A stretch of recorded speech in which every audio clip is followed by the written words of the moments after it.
Today we will discuss the course Electrical Circuits and Network.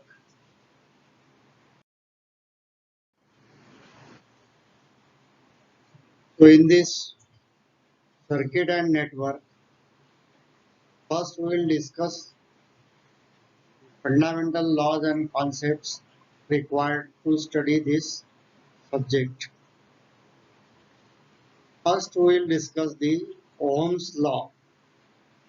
The statement of Ohm's law is V is equal to I into R, where V is voltage in volts, I is current in amperes, R is resistance in ohm. Now consider the circuit shown in this figure. Here the 9-volt battery is connected to the LED through a resistance R. If this resistance is not connected, then what will happen? We will see. Now the statement of the Ohm's law is V is equal to I into R. If resistor is not connected in the circuit, then I is equal to V by R is equal to 9 volt by 0, that is infinity. If resistance is not connected in series with LED, it will damage due to excessive current. Now consider the rating of this LED is suppose 20 milliampere. So if we design the current flowing through the resistor less than that, then R is equal to 9 volt upon say 18 milliampere, that is 0.018 ampere. So that is equal to 9 into 1000 divided by 18 is 500 ohm.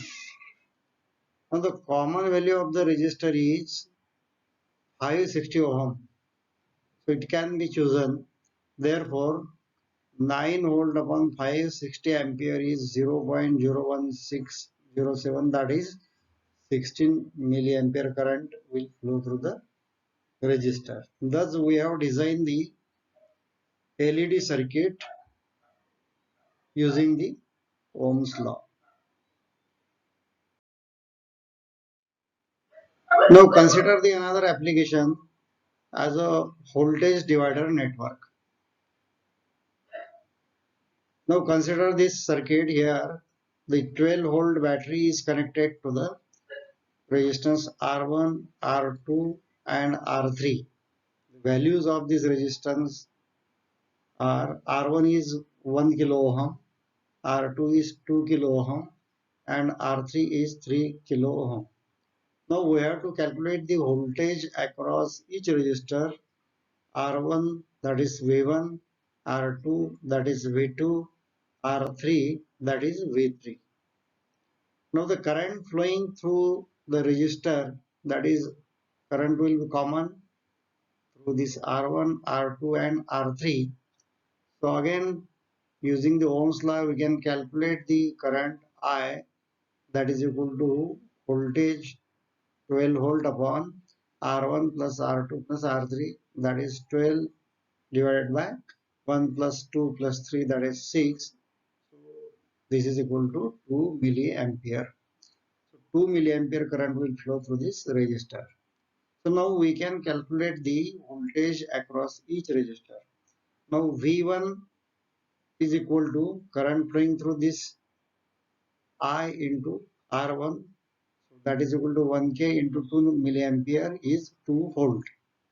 Similarly, V2 is equal to I into R2, that is 2K into 2 milliampere is 4 volt. And similarly V3 is equal to I into R3 is equal to 3K into 2 milliampere is 6 volt. So the total is 2 plus 4 plus 6 is equal to 12 volt. Thus this Ohm's law we have used here for the voltage divider network. Now we'll discuss about the Kirchhoff's laws. There are two types of Kirchhoff's laws, KCL and KVL.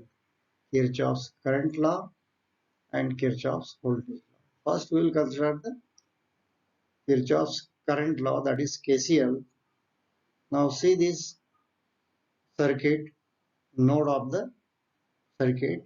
Here the current flowing through the resistance R1 is I1, current flowing through resistance this R2 is say I2, and through this branch the current flowing is I3, and through this branch the current flowing is say I4. Now this I1 is going away from the junction, I4 is also going away from the junction, I2 is incoming current, and I3 is also a incoming current to the junction. The statement of the Kirchhoff's current law says that the current entering any junction is equal to the current leaving that junction, or the algebraic sum of currents at a junction is zero. Therefore, we can write the statement this I1 plus I4, that is outgoing current, is equal to I2 plus I3, that is incoming current.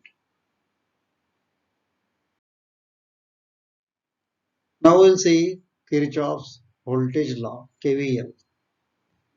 Now see this loop A, B, C, D. So in this loop the resistance is R1 and voltage across this is suppose V1, resistance R2, voltage across the R2 is say V2, then resistance R3, voltage across it is say V3, and between A and B the voltage source V4 is connected.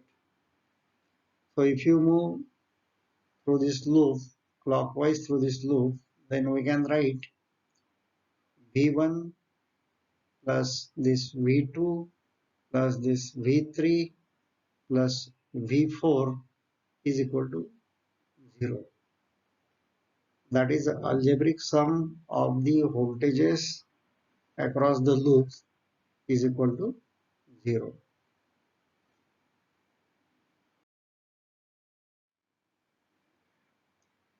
Now after the Ohm's law and Kirchhoff's law, now we will discuss about the series and parallel passive components.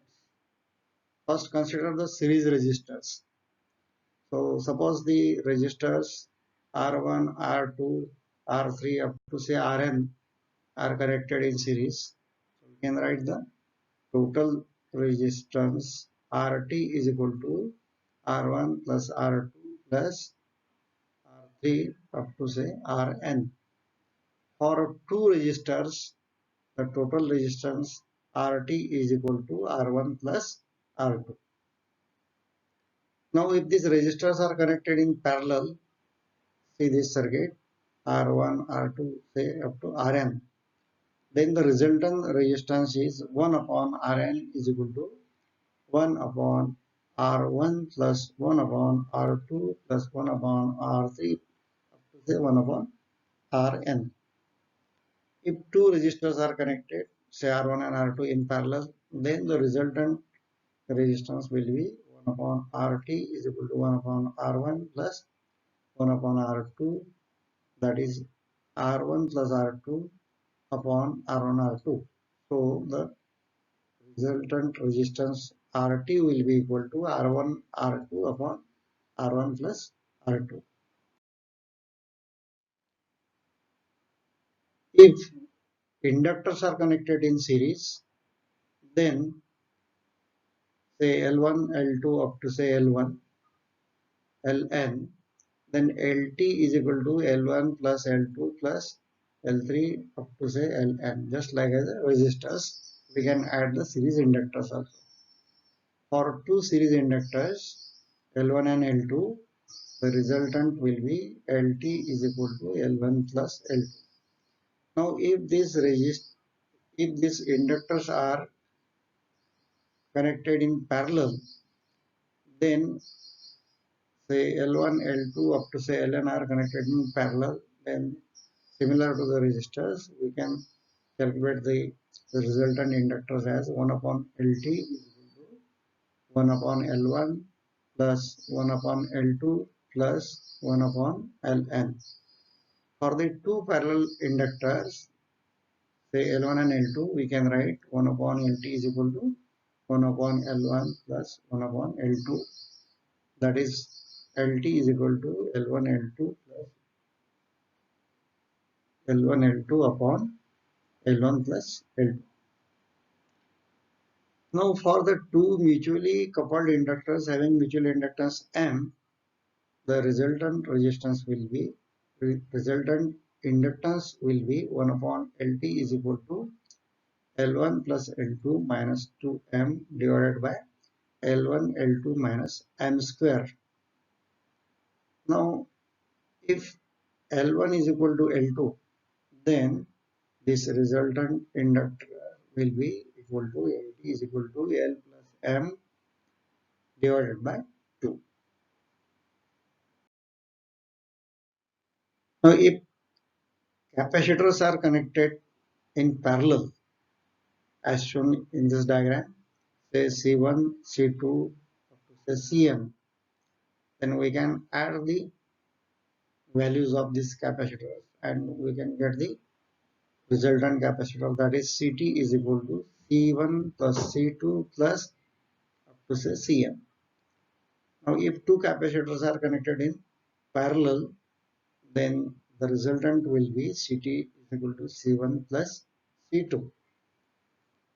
Now if these capacitors are connected in series, say C1, C2 up to say Cn, then the resultant will be 1 upon Ct is equal to 1 upon C1 plus 1 upon C2 plus up to say 1 upon Cn.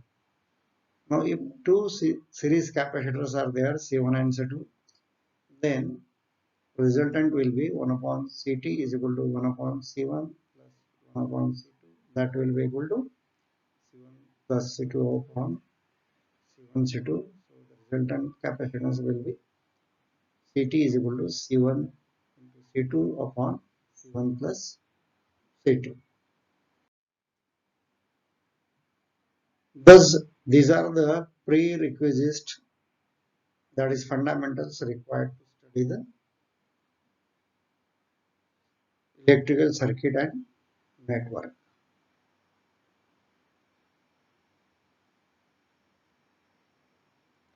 With these fundamental laws and concepts, that is Ohm's laws and Kirchhoff's laws, and series and parallel combinations of passive elements, now we are able to study the course electrical circuits and network. Thank you.